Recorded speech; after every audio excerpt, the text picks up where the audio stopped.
During this last and final lecture, I'd like to focus on causality, and there's a lot of confusion about causality.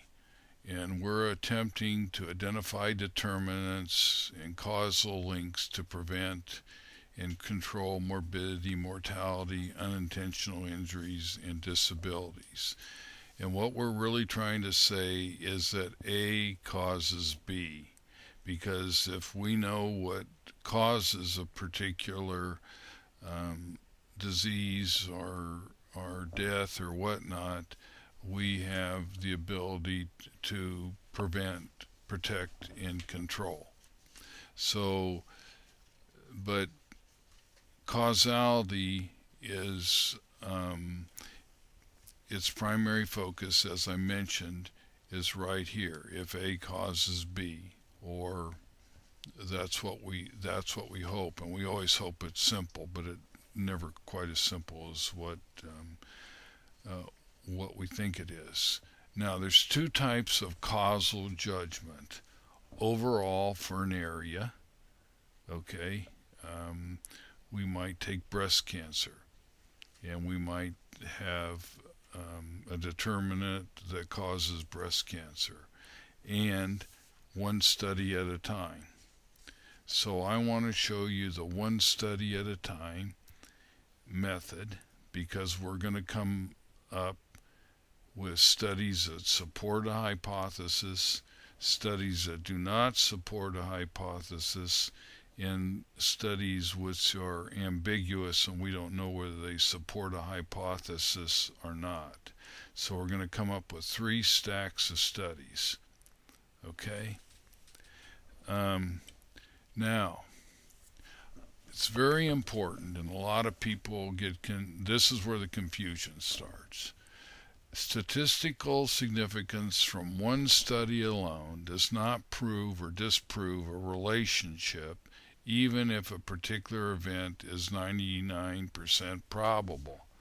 Okay, for example, my mother was a very bright woman and was reading JAMA, and they were doing a study about wine and the effects of drinking 2 glasses of wine per evening.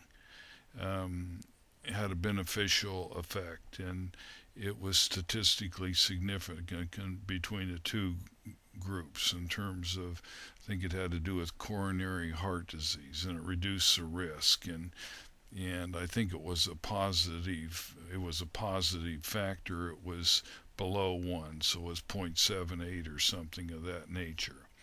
Now, she wanted to conclude that there was a causal relationship between wine drinking and reduction of risk. And I told her, I said, well, Mom, at your age, it probably wouldn't make too much difference what you did as long as you didn't overdo it. But one study alone does not indicate causality. It's the bulk of the studies, and here's the best way to say it: it's the preponderance of evidence in a given area is what proves the hypothesis. So, if, let's say, for example, um, if you um, if you had 8,000 studies out of 10,000 that showed a harmful effect, like we did with smoking, or 80% that showed a harmful effect, you would say that's a causal effect between cigarette smoking and some particular health problem, because it's a preponderance of evidence in a given area is what proves the hypothesis. Now, let me back up. People say, well, how many studies do I need? And probably the best educated statement I could make is as many as you can get. But you're going to you notice that the preponderance, we had 8,000 versus 10,000, or 80% of them showed that smoking produced harmful effects. And of course, we knew this earlier than 1959. We just couldn't get any action taken because of the politics involved and the fact that the tobacco companies had more money for lobbying than did health agencies, and this is still the same case. And it was important to the tobacco companies that this information not be shared because they didn't want a reduction in products. And I want to go on with this smoking idea. For example, changing the level on cigarette packages from may to is harmful to your health came based on the preponderance of evidence. And what we mean by that, we mean there were studies done by different investigators in different parts of the country with different study designs that arrived at the same conclusion that the rates for smoking exceeded the null hypothesis and generally were 2 or higher. Okay? Now, people say, well, you didn't have, if you had 10,000 studies, why didn't you have all 10,000 showing the same outcome? Well, roughly the 2,000 were done by the tobacco companies, and there seemed to be some bias in the way those studies were conducted. And I had the opportunity to listen to hearings on public television about smoking and whether smoking was harmful to your health or not. And I remember one study, one senator who spoke that was supported, got most of his campaign funds from R.J. Reynolds, and he was the one that was contending that smoking was not harmful to your health. So we often have evidence that gets suppressed, and evidence gets suppressed and is not used by those responsible for our laws and policies. And so it may take several years before it becomes evident that we should not be engaging in a certain behavior, and it doesn't, seemingly it shouldn't take as many years as it does, but it's a political factor supported by money or economics. Now, I want to go back to examining one study at a time and what it involves. I said there was 2 methods. You could do it overall for an area, and I just showed you overall for an area. Now what I'm doing is I'm showing you I'm going to examine one study at a time. Okay? And here's how we go through it. 1, we test an epidemiological hypothesis with this one study. We look at this, we examine this one study. Let's say this study is done by you and 2 classmates, and it has an odds ratio, or it has a collection of information that indicates that smoking is harmful. Okay? And so next thing we would do is note whether an association or direct causal link, right? Association, we know those to be what kind of studies? Those are observational studies. This one is going to show the direct causal link would would be an experiment, exists between a particular exposure and a disease versus those unexposed and without the disease. Okay, so this is what we have tested and found in examining one study. Okay, and epidemiological processes are used to aid in determining causation via clinical observations. As a practitioner, what do you observe? What do you note? Do you note that, these are the way we come up with new diseases, new treatment techniques, etc. So you see that with a few people, that come to your office that smoking seems to cause heart disease, or you see more people who smoke that have heart disease.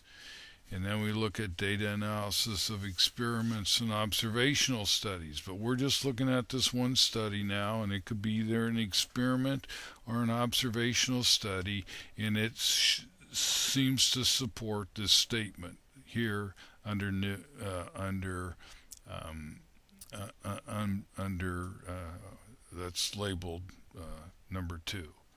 Now, we could have multiple studies with different designs and investigators coming up with the same conclusion.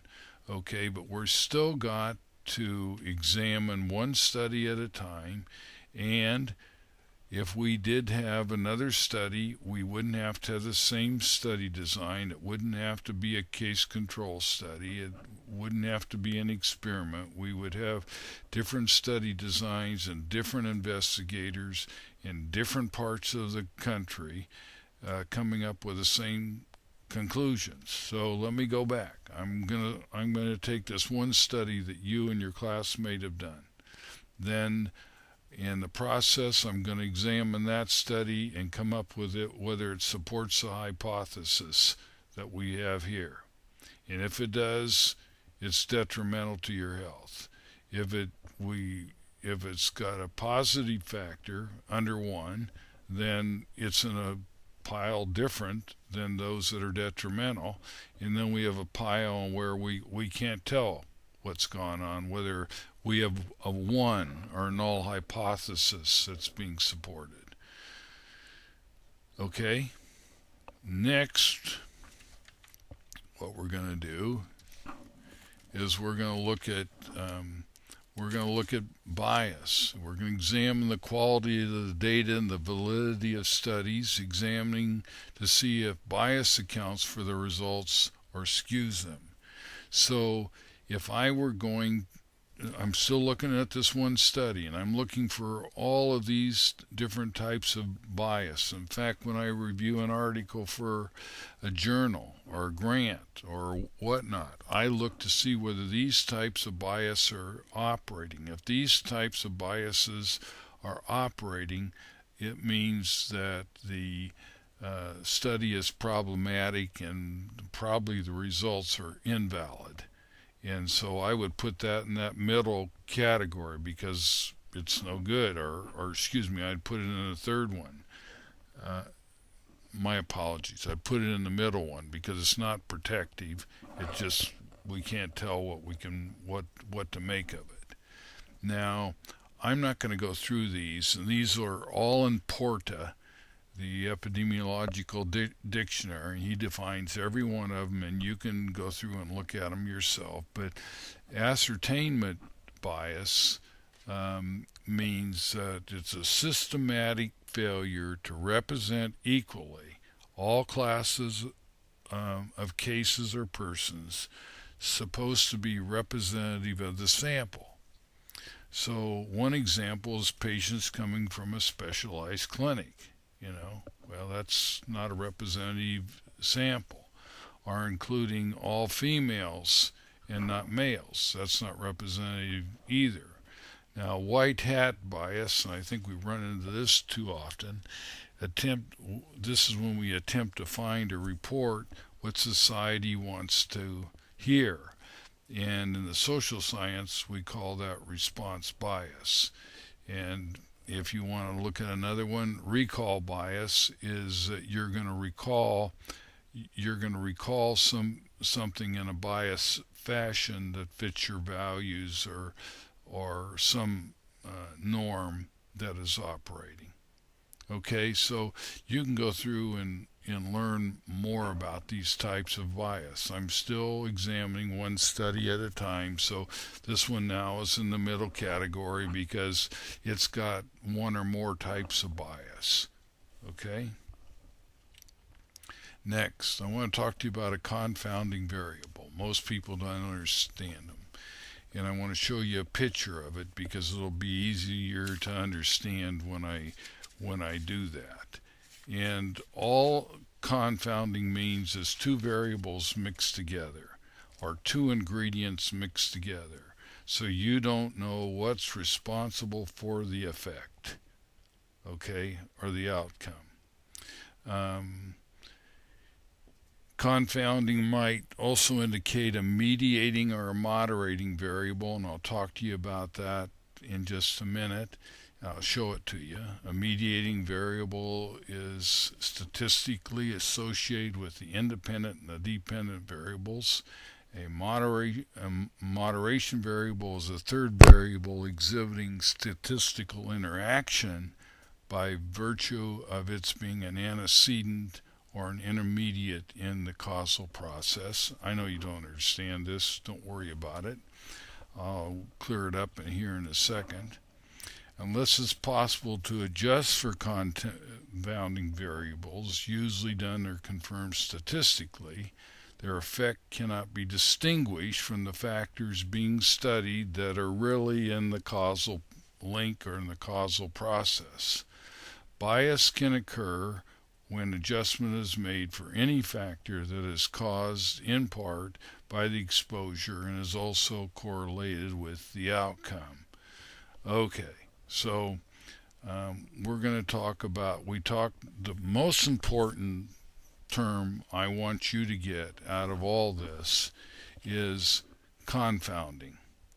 A confounding means a variable that two things are mixed together and you don't know what causes the outcome. All right, now let me show you a picture of it, and I think I can clear it up for you. In the beginning, this slide points to the fact that coffee drinking may be confounded by smoking. Both coffee drinking and smoking may be associated with pancreatic cancer. It might also explain a mediating and moderating variable. Well, when we first started out a few years ago, we thought that coffee drinking was responsible by itself for pancreatic cancer. Then we found out that coffee drinking and smoking together were responsible for pancreatic cancer. It wasn't until later that we found out the degree to which coffee drinking versus smoking was responsible for pancreatic cancer. But we jumped to conclusions originally by just making this direct link and connection between the two. Okay? Now I want to talk to you about a mediating variable. Smoking is statistically correlated with coffee drinking and pancreatic cancer, and the areas would go both ways between the dependent variable.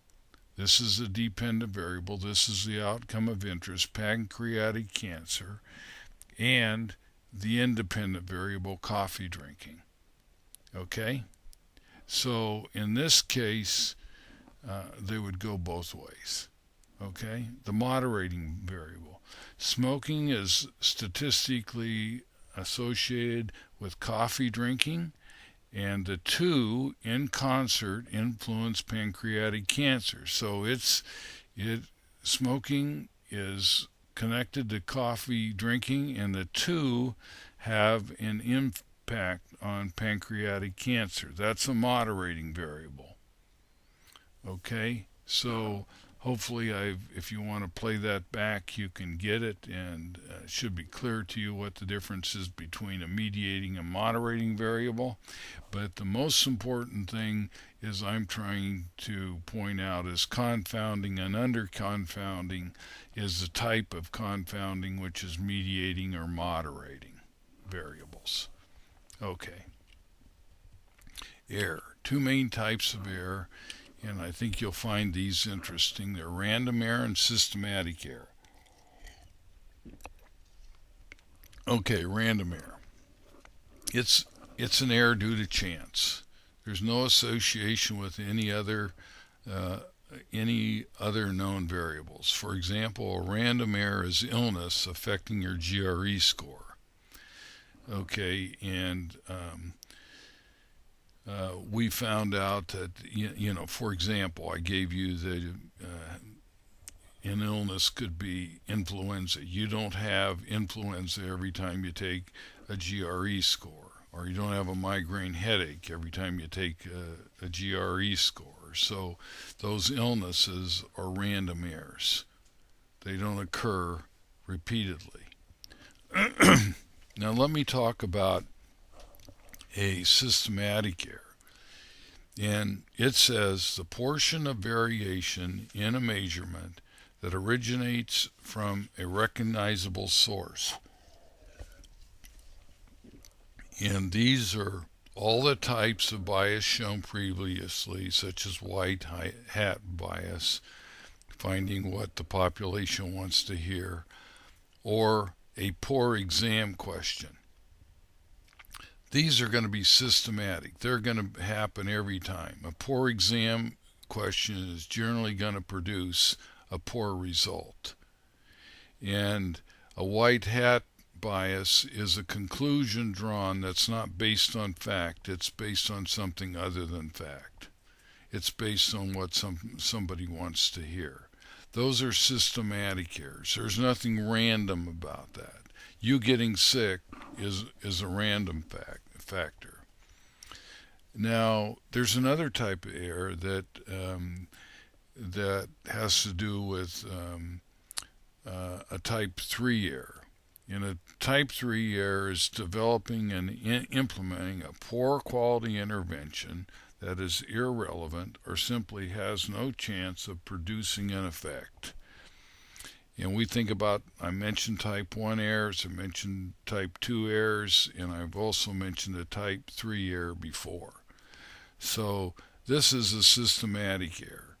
If you produce something that's lousy in the way of an intervention, it often doesn't produce the desired result. And this will occur patient after patient after patient after patient. So these are errors. And these distract us from obtaining a valid and reliable finding. And the only way I could manage a random error is by replication. So if you had a migraine headache the first time you took the GRE, and what we do is give you the GRE again when you didn't have a migraine headache and see what the difference in scores were. Okay. Now, I want to put this into effect and into another type of diagram. If we were going through and we're still looking at one study after another, everything I've said is pertaining to one study, okay? One study, okay? And so, first off, we say, are the findings due to chance? If yes, we're going to put it in that middle pile. Are X and Y due to chance, or is the association real? If the association appears to real, we say, no, it's not due to chance. Then we go down and examine bias.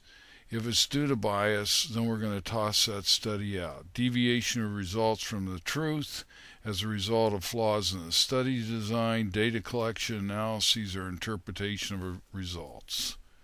And then we ask, is it due to confounding?